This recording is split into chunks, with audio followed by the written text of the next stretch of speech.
کہ petroleum products کے جو ریٹس ہیں اس کو کم کیا، اچھی بات ہے، کہیں نہ کہیں تھوڑا بہت ریلیف عوام کو اگر مل جائے تو اچھا ہے لیکن اس کا ریلیف ہمیں نظر اس لیے نہیں آتا کہ پیٹرول 12 روپے لیٹر کم ہوا، ڈیزل 30 روپیز کم ہوا، ایک بڑا جمپ ہے، ایسا نہیں ہے کہ کوئی کم پیسے نہیں ہے، مطلب ہمیں اپریشیٹ کرنا چاہیے اس کے اوپر گورنمنٹ کو، لیکن افسوس یہ ہوتا ہے کہ جب اب وہ تو کم ہو گیا لیکن اس کے مقابلے میں جب ڈالر جاتا ہے تو ہمارے جو باقی چیزیں ہیں وہ بھی آؤٹ آف کنٹرول رہتی ہے۔ اب 15 دن کے بعد یعنی 31 مئی کو جب دوبارہ سے ڈالر کے ساتھ اس کا کمپیریزن کیا جائے گا تو وہ بڑھ گیا، جو پیٹرول یا کروڈ آئل ہم خریدتے ہیں اس کا پرائس آٹومیٹکلی ہم روپوں میں جب کنورٹ کرتے ہیں مجھے ملے گا تو وہ مہنگا ملے گا، تو یقیناً اس کا برڈن ڈائریکٹلی اور انڈائریکٹلی دونوں صورتوں میں ایک عام پاکستانی کے اوپر آ کے پڑتا ہے۔ سب سے بڑی بات یہ ہے کہ بہت سارے لوگوں کے پاس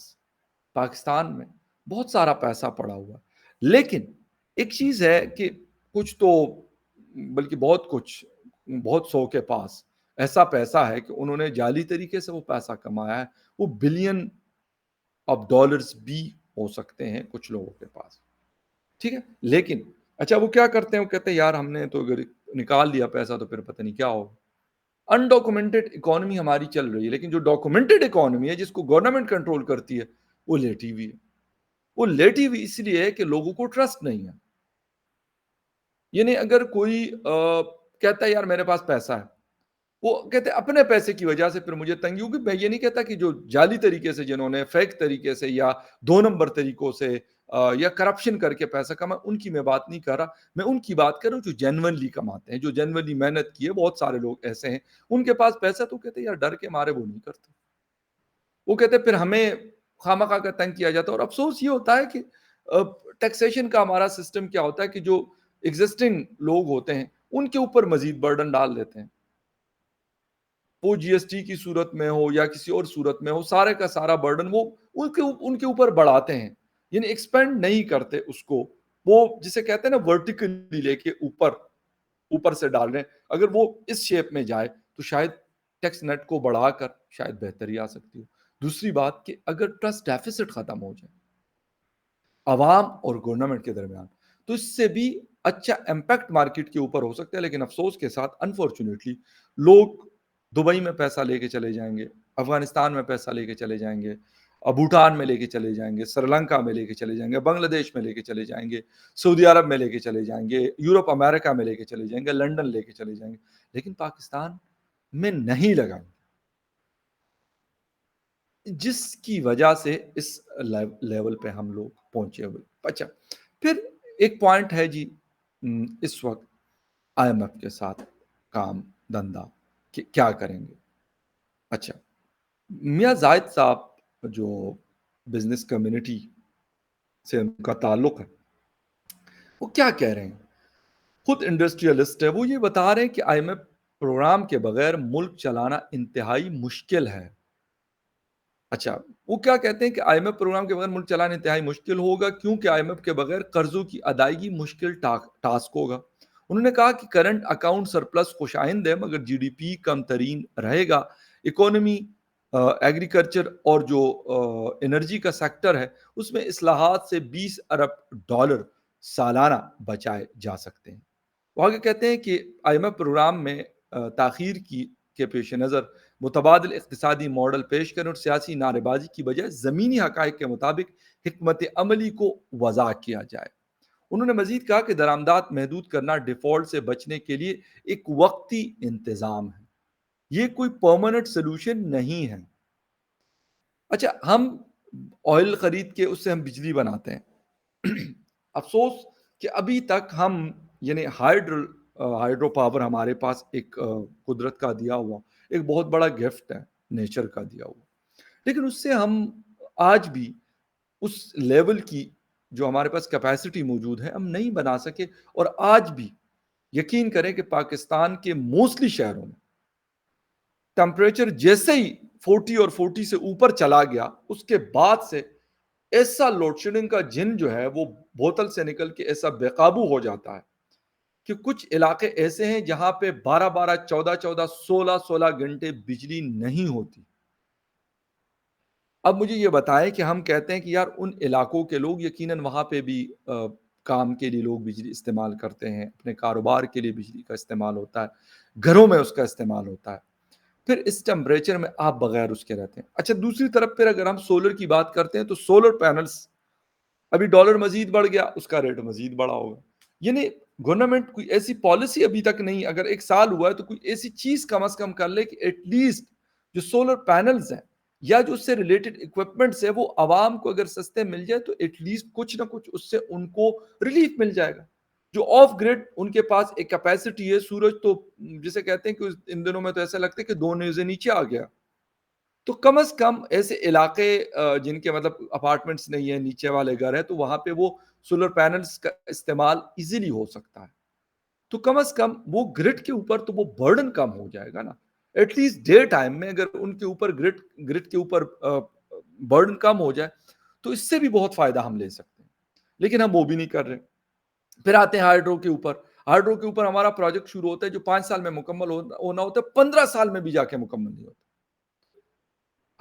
نیلم جیلم این جے جس کو کہا جاتا ہے آزاد کشمیر میں،